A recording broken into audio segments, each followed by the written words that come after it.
ఇక విష్ణుప్రియ గురించి మాట్లాడుతూ విష్ణుప్రియ మంచి అమ్మాయే, ఆ అమ్మాయి చిన్నప్పటి నుండి అలాగే ఉన్నది, అలాగే మాట్లాడుతుంది. కానీ మనం ఎక్కడ ఉన్నామో అనేది గ్రహించి మాట్లాడాలి.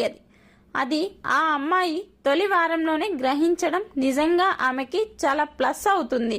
రాబోయే రోజుల్లో సరికొత్త విష్ణుప్రియని చూస్తాము ఖచ్చితంగా అంటూ చెప్పింది.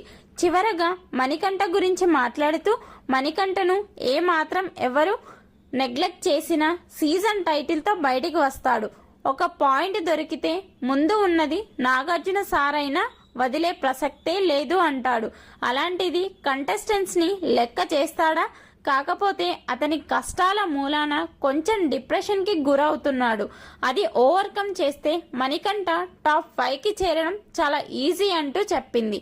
ఆ తర్వాత మొత్తంగా బేబక్క బిగ్ బాస్ బజ్ పై